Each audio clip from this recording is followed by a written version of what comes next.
سینوها د فرعون د ځانګړي طبیب یادښتونه له میلاد څخه 1450 کاله وړاندې.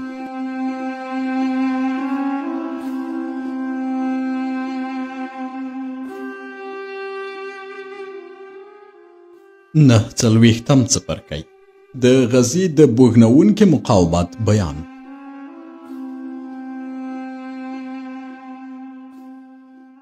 اوس به راشو د سوریې جنگ ته، خو هغه څه چې زه د دې جنگ په هکله لیکم ډیر مختصر دي، ځکه چې زه یو پوځي کس نه یم او په دې نه پوهیږم چې د جنگي تخنیکونو له پلوه د جنګونو ترمنځ توپیر څه وي. زما له نظره ټول جنګونه یو شان دي، ځکه چې په ټولو جګړو کې ښارونه ورانیږي، کورونه سوځول کیږي، خلک وژل کیږي او د ښځو ماشومانو کړیکې او ساندې د سړي زړه دردوي. له دې کبله چې دغه منظرې په ټولو جنګونو کې تکراریږي، نو که وغواړم د سوریې د جنگ په هکله پوره معلومات درکړم، د دغه 3 کلن جنگ په هکله به زما خبرې ډېرې ستومانوونکې شي. یوازې دومره وایم چې د سوریې ډیر کلي وران شول، د دې لپاره چې میوه یې په اسانه وخوړی شي. په باغونو کې میوه لرونکي ونې غوڅې کړي او په لویو ښارونو کې د خلکو نفوس لږ شو. کله چې هورمهب سوریې ته ننوت، دوکه یې وکړه. د دغه پیښې یادول اړین دي. هغه چې کله سوریې ته ننوت، عسکر یې آزاد پرېښودل چې په کلیو کې د خلکو شیان لوټ کړي او ښځې یې اسیرانې کړي. دغه کار یې د دې لپاره وکړ چې عسکر فکر وکړي په سوریه کې ډیر څه ترلاسه کړل او ډیره ساتیري وکړه. خو له دې وروسته چې عسکرو تر یوه حده ساتیري وکړه، هورمهب د هغو مخه ونیوله او نیغ په نیغه د غزې پر لور لاړ. هورمهب چې غزې ته نږدې شو، ژمی راورسېده او کله چې دهاتي عسکرو ولیدل چې هورمهب نیت لري غزې ته ننوځي، نو په بیړه یې خپل پوځیان د دې ښار په شاوخوا کې ډیر کړل چې د هورمهب مخه ونیسي. دهاتي پوځ په دې پوهېده چې د غزې په مخ کې یوه لویه دښته ده او په اسانه د جنګي ګاډیو په وسیله د مصر ځواکونه ختمولی شي. د ژمي له امله دهاتي عسکر مجبور شول د خپلو اسیرانو د مړولو لپاره وچ واښه د سوریې له سوداګرو واخلي. کله چې هغوی اسونو ته دغه خواړه ورکړل، اسونه یې ناروغ شول، خوشایي یې شنه او نري شول. ډیر اسونه مړه شول او دهاتي ګاډی او د سوریې یعنی د سوریې د پاچا زیرو پوځ بې اسونو شو. له همدې کبله هاتي او ازیرو ونه کړای شول چې له خپلو ګاډیو څخه د هورمهب د مخنیوي لپاره کار واخلي. له دې کبله چې هورمهب د ګاډیو له پلوه تر هغوی برلاسه و، خو ډیر ژر یې د هغوی ګاډۍ له منځه یوړې. بیا یې پلیو ځواکونو ته مخه کړه او غزې ته څیرمه یې د هاتي او سوریې پلي ځواکونه هم مات کړل. په دې سیمه کې د هاتي، سوریې او مصر دومره عسکر مړه شول چې تر دې وروسته دغه ټاټوبی د هډوکو په دښتې مشهور شو. کله چې د هاتي او سوریې پوځ د غزې په وړاندې ماتې وخوړه او هورمهب د هغوی اډه چور تالان کړه، نو امر یې وکړ چې د نوموړې اډې خوراکي ګودامونه وسوځوي چې اسونه یې ونه خوري. په دې وخت کې زه پوه شوم چې د هاتي د پوځ د اسونو واښه هغه زهرجن کړي ول.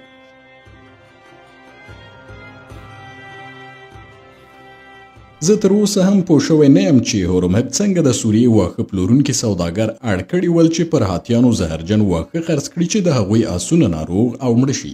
له دې وروسته چې د دښمن لښکر د غزې پر وړاندې ناکام شو، هورمهب هڅه وکړه چې غزې ښار ته ننوځي چې د سمندر پر غاړه یو بندري ښار دی. په همدې وخت کې د مصر سمندري ځواکونه چې له تانیس څخه را روان شوي ول، په ډیر بد حالت کې د غزې ښار ته راورسېدل.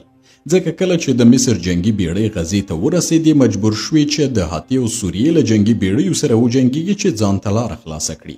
له جګړې وروسته د مصر ځینې بیړۍ ډوبې شوې او د نورو بیړیو سپرلیو هڅه وکړه چې ډیر ژر ځان غزې ته ورسوي چې د دښمن د بیړیو له حملو خوندي شي. خو د غزې د بندر پوځي قومندان هغوی ته بندر خلاص نه کړه. وی ویل، زه نه پوهیږم چې تاسو مصریان یاست که نه، زموږ د غولولو لپاره مو د مصر د جنګي بیړیو نښانونه لګولي دي. د غزې د ښار قومندان چې پر بندري سیمې یې هم حکومت کاوه، دومره شکمن سړی و چې حتی هورمهب ته یې هم دروازه خلاصه نه کړه او هغه هم مجبور شو چې یوه ورځ د غزې د دیوالونو تر شا پاتې شي. تر یوې ورځې وروسته د غزې د پوځي ځواکونو قومندان هغه ته اجازه ورکړه چې غزې ښار ته داخل شي. کله چې د ننوتو اجازه ورکړه، وی ویل باید د هورمهب عسکر له ښاره د باندې پاتې شي او د یوازې ښار ته ننوځي.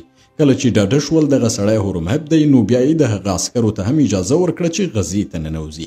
په کومه ورځ چې د غزې نه ماتېدونکې کلا د هورمهب پر مخ خلاصه شوه او هغه دې ښار ته ننوت، نو پر ده ورځ په مصر کې اختر و. دغه ورځ د جنگ د الهي یا سخمت ورځ بلل کیږي. پر دغه ورځ ماشومان په لرګینو ګورزونو او مصنوعي نیزو سره لوبې کوي او د غزې د جنگ نندارې وړاندې کوي.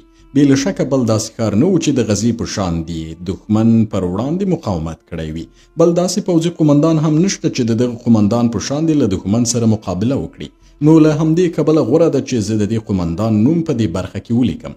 سره له دې چې زه په سوریه کې د مصر سفیر وم او له ازیرو سره مې د سولې تړون لاسلیک کړی و، هغه ماته اجازه رانه کړه چې په دروازې د غزې کلا ته ننوځم، بلکې زه یې په یو زنبیل کې پر دیوال ورواړولم. د دغه قومندان نوم روژو او عسکرو یې غوا سری باله، ځکه چې د بدن فزیکي جوړښت یې د غوایي په شان و. له اخلاقي او روحي پلوه هم داسې سړی ما نه و لیدلی چې د روژو په شان بدګمانه او ځیلناک وي. کله چې هغه موافقه وکړه چې هورمهب دې ښار ته ننوځي، بیا هم له دې سره چې پوه شو هورمهب د مصر قومندان دی، د هاتي لښکرو ته یې ماتې ورکړې وه، خو بیا هم شکمن و او هغه ته اجازه نه ورکوله چې ښار ته داخل شي. ویل به یې ښایي دا د سوریې او هاتي عسکر وي چې د مصر د پوځ جامې اغوستې وي. ویل به یې له دې وروسته چې د مصر لښکرې غزې ته ننوتې، له روژو پرته ټول خوشحال شول، ځکه چې دغه سړی څو کاله په دې ښار کې کلابند و. که څه هم له هورمهب څخه یې امر ترلاسه کاوه، خو عادت یې دا و چې په خپل مرکز کې مطلق واکمن او قومندان وي. خو د هورمهب راتللو د دې مخه نیوله چې هغه وکړی شي په خپل سر واکمني وکړي. زه تصور کوم روژو چې غوا سره یې باله لږ شانته لیونی او ډېر ځیلناک و، او که دغه خوی ورسره نه وای نو له هاتي او سوریې سره یې دومره مقاومت هم نشو کولی. روژو ښه پوځي مخه نه درلوده، ځکه یې هغه په غزه کې پوځي قومندان ګمارلی و چې هغه له مصر لرې وساتي. په دې ډول به د هغه له جیلونو او شکایتونو په قرار شي، ځکه چې غزه داسې ځای و چې کله به یې څوک له مصر لرې کول او یا به یې سزا ورکوله، هغه به یې غزې ته لیږه.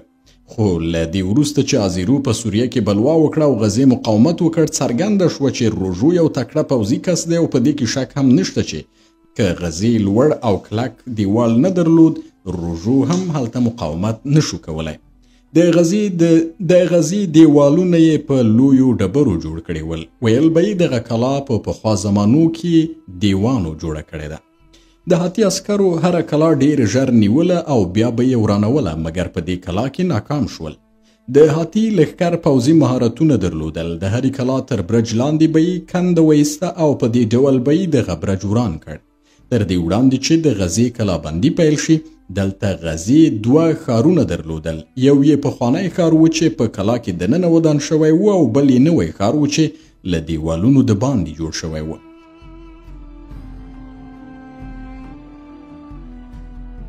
کله چې د ازیرو بلوا پیل شوه، روژو حکم وکړ چې له کلا د باندې دې نوی ښار وران کړي. هغه د پوځي مصلحت پر اساس دغه ښار وران نه کړ، ځکه چې په هغه وخت کې له ازیرو و د غزې د نیولو تابع نه وه کړې، بلکې یوازې د دې لپاره یې دغه ښار وران کړی و چې له خپلو سلاکارانو سره مخالفت وکړي. د هغه مشاورینو ویلي ول چې له کلا د باندې ښار ښایي زموږ د مقاومت لومړنی مرکز وي، خو روژو د دې لپاره چې له هغوی سره مخالفت وکړي، د دې ښار د ورانولو امر وکړ. د ښار اوسیدونکي چې د ښار د ورانولو په تړاو د روژو له امره خبر شول، نو بلوا یې وکړه او له ازیرو یې مرسته وغوښته. خو تر دې وړاندې چې ازیرو د هغوی مرستې ته راشي، روژو د نوي ښار اوسیدونکي ټول ووژل. د دې بلوا مخنیوی دومره بوږنوونکی و چې د غزې د جنګ تر پایه چا جرأت ونه کړ چې د غوایي سرې روژو له حکمه سرغړونه وکړي. هیڅوک نه پوهېدل چې باید له روژو سره څه ډول چلند وکړي. که د دښمن یو عسکر به خپله وسله روژو ته وسپارله او روژو ته به یې وویل ما مه وژنه، پر ما ورحمېږه، نو روژو به نارې کړې دغه سړی ووژنئ، ځکه هغه د دې پر ځای چې زما عدالت ته پناه یوسي، زما بښنې ته پناه وړي او دغه موضوع ثابتوي چې ما عادل کس نه بولي. خو کله چې به کوم عسکر تسلیم شو د بښنې غوښتنه به یې ونه کړه، روژو به ویل دغه سړی ووژنئ، ځکه چې له ما سره سپین سترګي کوي او ما ته په درنه سترګه نه ګوري.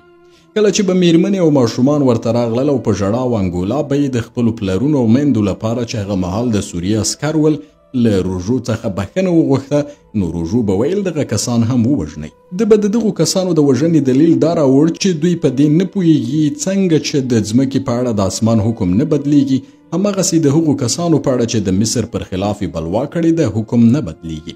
هیڅوک نه پوهېدل چې له دغه سړي سره څنګه چلند وکړي او څنګه ورسره خبرې وکړي چې هغه خفه نه شي. هغه به هره خبره داسې ګڼله چې ته څوک ورته کنځلې کوي، یا هغه غولوي او یا د هغه د حکم پر خلاف عمل کوي. خلکو د هغه په یوه شي اعتماد کاوه او ډاډمن بول هغه دا چې کله به یې امر کاوه حتما اجرا کوي او د خپل حکم د نه عملي کېدا او یا ځنډ په هکله یې هیڅ پلمه نه منله. په لومړي سر کې د غزې پر ښار د امرو هیواد پاچا آزیرو حمله وکړه. دغه سړی د مصر پر خلاف له بلوا وروسته د ټولې سوریې پاچا شو او سوریه یې د مصر له منګولو خلاصه کړه. خو پر غزې د آزیرو حمله د هاتي د برید په پرتله د ماشومانو لوبو ته ورته و او د نارینه‌و جنګ نه و، ځکه چې د هاتي پوځ شپه او ورځ اورونه له زهرجنو مارانو ډک منګي مصري اسیران او مړي ښار ته راغورځول. کله چې به مصري اسیران پر ځمکه ولګېدل مړه به شول، ځینې به د ښار پر دیوالونو لګېدل او هډوکي به یې ماتېدل. کله چې موږ غزې ته ننوتو داسې کور مو ونه لید چې چت ولري. د ډبرو او اورونو د ګزارونو له امله د ټولو کورونو چتونه لوېدلي یا سوځېدلي ول او د ښار لږ شمېر اوسېدونکو په تلخونو کې ژوند کاوه. هغه هم ښځې او ډنګر بوډاګان ول چې څو کاله یې یوازې یو وخت ډوډۍ خوړلې وه.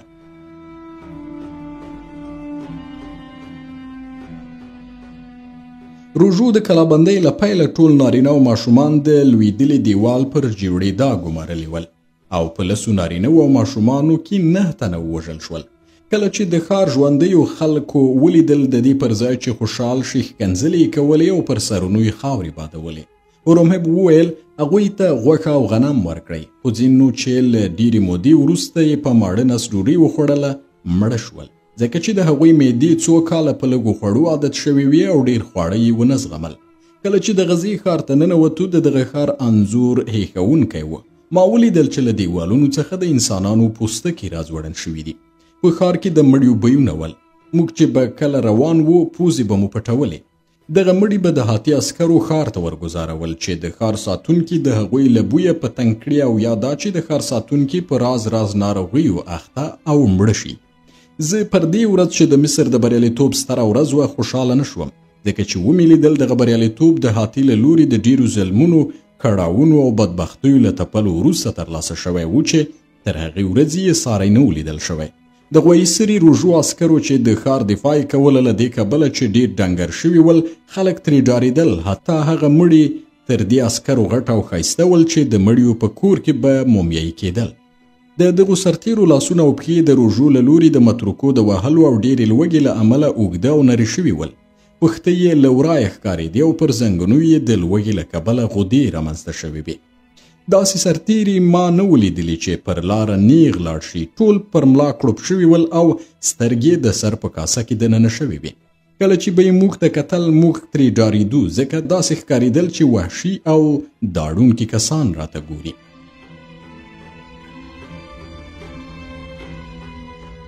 کله چې هورمهب ولید په ډنګرو او ناتوانه لاسونو یې خپلې نیزې پورته کړې او زګیروي ته ورته کړیکې یې وکړې، ویل یې مقاومت وکړئ. کمبخت عسکرو د هورمهب په سپارښتنه له خپل قمندان دغه ټکی دومره اورېدلی و چې د مقاومت وکړې له خبرې پرته یې بل څه نه شو ویلی او نه یې په خوله او زړه کې بله خبره وه. کله چې هورمهب ولیدل دغه سرتیري د ډېر مقاومت او جنګ له امله دې حالت ته رارسېدلي، نو هغوی ته یې وویل له دې وروسته استراحت وکړئ، وخورئ، وڅښئ او ویده شئ چې د بدن ستوماني مو ختمه شي او بیرته پخوانی طاقت پیدا کړئ. بې له ځنډه پر عسکرو تازه غوښه، ډوډۍ او د اوربشو اوبه وویشلې. هورمهب په خپلو لاسونو د هر سرتیري په غاړه کې د زرو غاړکۍ ور واچولې او د سوریې اسیران یې پر هغوی وویشل. خو عسکرو له ډېرې بېوسۍ او کمزورۍ څخه دغه اسیران خرڅولی نه شول او د هاتي د عسکرو په تقلید یې هغوی شکنجه کول.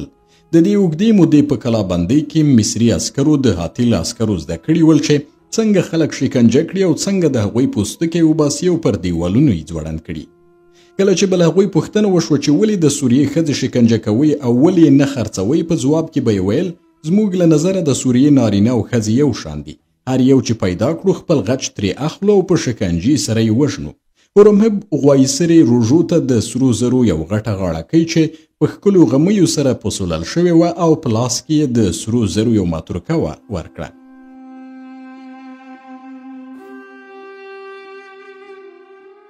هورمهب هغو مصري عسکرو ته چې له ده سره غزې ته راغلي ول وویل د غوایسرې روژو په ویاړ چغې ووهئ.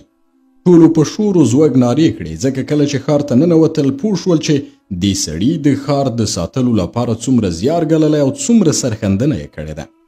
له دې وروسته چې د عسکرو نارې ختمې شوې، روژو هورمهب ته وویل آیا ته فکر کوي چې زه آس یم چې غاړکۍ دې په غاړه کې راواچوله او دغه متروکه دې په لاس کې راکړه؟ بیا یې پوښتنه وکړه آیا دا خالصه طلا ده که سوریانۍ طلا ده؟ ځکه چې سوریاني سره زر په لسو کې 9 برخې مس لري. هورمهب دې خبرې ته حیران نه شو ځکه چې پوهیده چې د دغه سړي اخلاق او خوی څه ډول دی. نو هغه ته یې ډاډ ورکړ چې دغه متروکه له سوچه مصري طلا څخه جوړه شوې ده. غویسري په ډېرې غوسې سره هورمهب ته وویل خپل عسکر له دې ښاره وباسه ځکه چې هغوی شور ماشور کوي او ما خوب ته نه پرېږدي. ما د غزې د کلابندۍ په وخت له دې سره چې د تورو نیزو د ډبرو د لګېدا او د اورونو د بلېدا غږونه اورېدل خو بیا به مې هم آرام خوب کاوه مګر اوس مې ستا د عسکرو د شور ماشور له امله خوب ګډوډ شوی دی. که ته خپل عسکر له دې ښاره ونه باسې او هغوی زما خوب نور هم خراب کړي نو مجبور یم چې خپلو عسکرو ته امر وکړم چې ستا ټول سرتیري ووژني. وایسري سمه خبره کوله. هغه سړی چې څو کاله شپه او ورځ په جنګ کې آرام ویده کیږي اوس نشي ویده کېدی.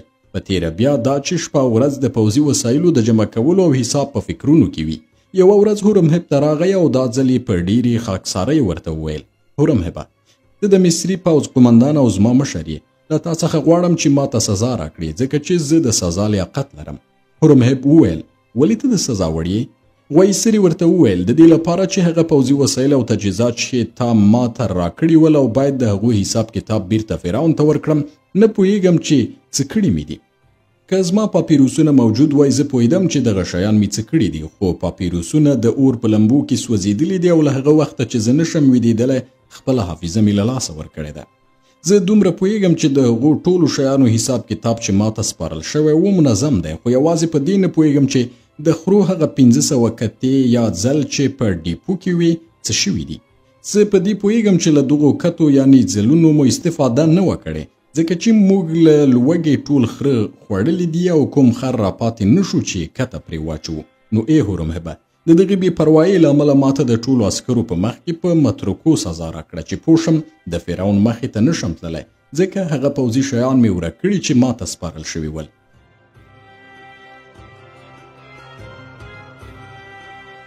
هورمهب وویل له دې امله هیڅ اندېښنه مه کوه ځکه چې زه به له خپلې پوځي ډیپو څخه 400 کتې درکړم چې په ګودام کې کېږدې او په دې ډول به ستا حساب کتاب بشپړ شي. خو غوایسري ونه منله او ویې ویل ته غواړې ما وغولوي او غواړې د خپلو خرو کتې راکړي چې بیا وروسته د فرعون په وړاندې په اسانه ما تورن کړي او ورته ووایي چې ما پوځي شیان اختلاس کړي دي. زه به دغه کار ونه کړم او ستا دوکه به ونه خورم او په دې هم پوهیږم چې ته له ما سره حسادت کوې غواړې د غزې حاکم شي او زما ځای ونیسي. زه اوس فکر کوم چې تا خپلو عسکرو ته دنده سپارلې چې زما ګودامونو څخه د خرو کتې پټې کړي چې په اسانه ما د فرعون پر وړاندې تورن کړی شي. زه به هغه کتې ونه منم چې ته یې راکوي او دغه ښار به دومره وپلټم چې کتې پیدا کړم. دغو خبرو هورمهب اندېښمن کړ ځکه دغه سړی بیخي لیونی شوی دی او ویې ویل روژو غوره دا ده چې ته د استراحت لپاره مصر ته لاړ شي. زه احساس کوم چې د دې ښار اوږدې کلابندۍ او هغو زیارونو چې تا دلته ایستلي دي ته ډېر ستومانه کړی یې. خو روژو ورته وویل زما ښځه د دې ښار کلا او 4 برجونه یې زما بچیان دي او زه به له دې ځایه لاړ نشم. که دغه کتې مې پیدا نه کړې په خپل لاس به د خپلې میرمنې او بچیانو سرونه له تنه جلا کړم. له هغه وروسته روژو د هورمهب له خبرتیا پرته خپلو عسکرو ته امر وکړ چې د پوځي ګودامونو منشي چې یو زړور کس و او څو کاله یې د دښمن پر وړاندې مقاومت کړی و په دار وځړوي. کله چې هورمهب له دې کیسې خبر شو ویې ویل بې له شکه دغه سړی لیونی شوی دی او امر یې وکړ چې هغه په یوه کوټه کې بند او وڅاري او د باندې د وتلو اجازه ورنه کړي. ما ته یې وویل ورشه هغه معاینه کړه وګوره چې څنګه یې معالجه کولی شي. زه لاړم او روژو مې معاینه کړ. بیرته چې راستون شوم هورمهب ته مې وویل د هغو بخارونو له امله چې د ده په سر کې راټول شوي هغه لیونی شوی دی او د هغه د معالجې لپاره مې 2 وسیلې په نظر کې شته. لومړی دا چې ته له خپلو عسکرو سره له ښاره ووځې او غزه هغه ته پرېږده چې هغه په یوازې سر په دې ښار کې حکومت وکړي. هورمهب وویل زه تر هغه له غزې نشم تللی چې له مصر مرستندویه ځواک راونه رسیږي. بیا به په سوریې برید وکړم ځکه د مرستندویه ځواکونو له راتګ مخکې که زه له دې ځایه لاړ شم سمدستي به ماتې وخورم او زما د لښکرو د ساتلو امنیت یوازینۍ وسیله د غزې کلا ده. ومې ویل اوس چې له دې ښاره نشئ تللی د غویسري د معالجې لپاره بله چاره نه لرم مګر دا چې سر یې سوری کړو چې له سره یې بخارونه ووځي. هورمهب په دې پوهېده چې د سر د کوپړۍ سوری کول خطرناک کار دی نو زما له وړاندیز سره موافقه ونه کړه. وی ویل زه هغه سړی د سرسوري کولو له خاطرې سره نشم مخامخ کولی چې د مصر د دفاع لپاره یې سرښندنه کړې وي. پر دې سربیره کېدای شي دا تور هم راپورې شي چې د هغه له زړورتیا او مېړانې سره مې بخیلي کړې ده او د هغه د وژلو زمینه مې برابره کړې ده. زه له یو شمېر ارام بخونکو درملو او 2 تنو مضبوطو کسانو سره د هغه کوټې ته ورغلم. دغو کسانو ته مې وویل چې هغه په یوه کټ کې کلک وتړي چې درمل پرې وخورم. دغو کسانو غوی سره په یوه کټ کې وتاړه او ما په یوه قیف سره د هغه په ستوني کې درمل ورتوی کړل. له هغه وروسته مسکن درمل چې لږ نشهیي مواد هم پکې ول هغه ته ورکړل. کله چې د غویسري معدې ته درمل ورسېدل ورو ورو یې اغیز وکړ. پوه شوم چې لږ ارامه شو. ما ته یې وویل دغه شغال هورمهب چې له صحرا د غزې بندر ته راغلی دی زما فکر یې داسې خراب کړی دی چې هر څه راڅخه هیر شوي دي. داسې مې هیر کړي دي چې د هورمهب تر راتګه یوه ورځ مخکې مې د سوریې یو خطرناک جاسوس نیولی او د کلا په برج کې مې بند کړی دی. ما نیت درلود چې په دار یې کړم، خو د هورمهب د راتګ او د هغه د عسکرو د راتګ له امله زما پر شانۍ د دې مخه ونیوله چې زه دغه جاسوس ختم کړم. خو دا چې دغه سړی ډېر چالاک دی نو فکر کوم د خرو کتې هم هغه پټې کړي دي. لاړ شه او هغه ما ته راوله چې زه ترې پوښتنې ګرویږنې وکړم پوه شم چې کتې یې څه کړي او چیرته یې پټې کړي دي. له دې وروسته چې د هغوی له پټنځایه خبر شم نو اسوده به شم او په آرام به ویده شم. ما په سر کې فکر وکړ چې غوایي سره یې چټیات وایي، خو هغه داسې ټینګار کوو چې زه مجبور شوم په برج کې د کلا زندان ته ورشم او هغه جاسوس ووینم. له دې وروسته چې د برج پر لور لاړم معلومه شوه چې جاسوس د جیل په ښکتني پوړ کې دی. دغه ځای ډیر تیاره دی او جیل ته د ورتګ لپاره باید مشالونه ولګوو. یو مشال مې روښانه کړ او دغه جیل ته د ننوتو تکل مې وکړ. په دې وخت کې متوجه شوم چې د جیل ساتونکی ړوند دی. هغه ته مې وویل زه راغلی یم چې د سوریې هغه جاسوس ووینم چې د هورمهب له راتګه یوه ورځ مخکې نیول شوی دی. زه غواړم دی له زندانه راوباسم او غوایي سري ته یې ورولم. خو ړوند بوډا د مصر د 10 خدایانو نومونه واخیستل او په هر یو یې قسم وخوړ چې په دې جیل کې ژوندی بندي نشته. ځکه کله چې به بندي ونیول شو لومړی به یې د معلوماتو د ترلاسه کولو په خاطر او دا چې ولې او څنګه دلته راغلی او کوم ډول خبرونه غواړي شکنجه کاوه. بیا به یې په جیل کې په ځنځیرونو وتاړه او په خپل حال به یې پرېښود چې له لوږې مړ شي او مړی یې د جیل د ویرونکو مږو خوراک شي، ځکه چې بندیانو ته د ډوډۍ ورکولو لپاره هیڅ شی هم نه پیدا کېدل.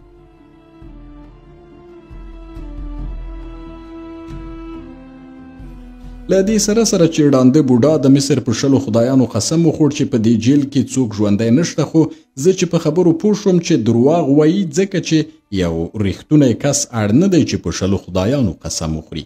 هغه ته مې وویل ته پوهیږې چې غواسری داسې کس دی چې که پوه شي تا درواغ ویلي نو له دې سره سره چې بوډا یې او ړوند یې نو پوست به دې وباسي. کله چې بوډا پوه شو زه په خبرو نه غولېږم نو رکوع او سجده یې وکړه. ویې ویل ای ستر انسانه چې زه دې نه وینم، خو له غږه دې پیژنم چې مصری یې او ځواکمن یې، پر ما ورحمېږه او ما واکمن ته مه سپاره ځکه چې هغه به مې مړ کړي. زه د مصر او فرعون یو وفادار خدمتګار وم او یم او د کلابندۍ په پړاو کې هغه وخت چې لا یې محبوسینو ته خواړه ورکول او خوراکي مواد ډیر کم شوي نه ول ما به هره ورځ مصر او فرعون ته د خدمت لپاره د بندیانو یو اندازه خواړه پټول، ځکه پوهېدم څومره چې هغوی ډیر وږي وي ما به مصر ته ډیر خدمت کړی وي. خو دغه سوریانی جاسوس چې غزې ته د هورمهب له راتګه یوه ورځ مخکې نیول شوی دی عادي بندي نه دی، ډیر ژبور دی او کله چې خبرې کوي د هغه خوږې خبرې زما په غوږونو کې د بلبلانو د غږ په شان وي. په کومه ورځ چې هغه جیل ته راوستل شو او د بندیانو مړي ولیدل چې غوښې یې د موږو خوراک شوي دي له ما یې پوښتنه وکړه چې دغه کسان ولې مړه شوي دي. ومې ویل له دې کبله چې په دې ښار کې خواړه نه پیدا کیږي موږ بندیانو ته خواړه نشو ورکولی او هغوی له لوږې مري. باید ته پوه شې چې زه ړوند یم او دغه بندي په ځنځیرونو نشم تړلی. کله چې بندي جیل ته راځي نور کسان یې په مسي ځنځیرونو تړي او بیرته ځي، خو له دې وروسته چې بندي په ځنځیرونو وتړل شي زه د جیل ساتنه کولی شم. کله چې دغه جاسوس راوستل شو همدا کار یې ورسره وکړ. په پیل کې نور کسان راغلل او هغه په ځنځیرونو وتړه او کله چې هغوی لاړل بندي له ما څخه د بندیانو د مرګ د علت په هکله پوښتنه وکړه. د بندیانو د مرګ په اړه هغه زما ځواب واورید نو ما ته یې وویل که ما ته خواړه او اوبه راکړې چې زه له لوږې مړ نه شم او پیاوړی پاتې شم نو زه به دې ښار ته د هورمهب د راتګ په وخت کې دومره سره او سپین زر درکړم چې په سوریه کې هیڅ شتمن کس دومره زر ونه لري. کله چې ما دغه ژمنه ترې واورېده پوه شوم چې رښتیا وایي او په خپله واده به عمل وکړي.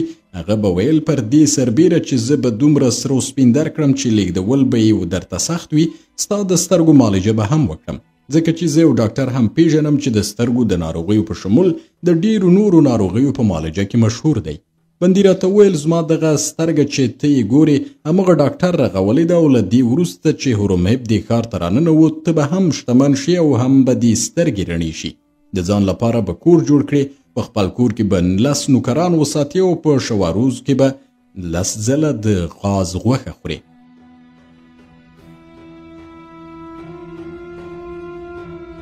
ما باور درلود چې هغه به د هرې ډوډۍ په بدل کې ما ته ډیر زر راکړي. نو هر ورځ به مې هغه ته ډوډۍ او اوبه ورکولې او هر ځل چې به مې ډوډۍ ورکوله هره ډوډۍ به مې 10 دین سره زر ګڼله. خو هغه ډیر ژر وږی کېده او په شواروز کې به یې څو ځله له ما څخه ډوډۍ غوښتله. ما هم په هغو وسایلو سره چې په لاس کې مې ول هغه ته ډوډۍ برابروله او ورکوله. دغه سړی اوس د هغې ډوډۍ په بدل کې چې خوړلې ده تر څو ورځو مخکې پورې 2 وارې 10 ځله دینه زما پوروړی دی. خو زه له هغه ډیر څه غواړم او تر هغه وخته به په تمه شم چې زما پور 3 میلیون دین شي، بیا به هغه ته خبر ورکړم چې هورمهب دې ښار ته راغلی دی. ومې ویل نو داسې ښکاري چې تا تر اوسه پورې هغه ته نه دي ویلي چې هورمهب ښار ته راغلی دی؟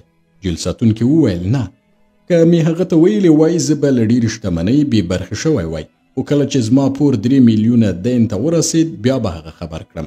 ما ورته ویل ای ړنده او ساده سړیه، آیا په دې پوهېږې چې 3 میلیونه دینه څومره طلا کېږي؟ که 3 میلیون دینه سره زر په یو ځای کې راغونډ کړې آن په 20 آسونو به یې بل ځای ته ونه شي لیږدولی. هغه وخت چې غزه د سوداګرۍ مرکز و په ټوله غزه کې 3 میلیون دینه سره زر نه پیدا کېدل. اوس خو لا پرېږده چې دغه ښار بیخي وران شوی دی.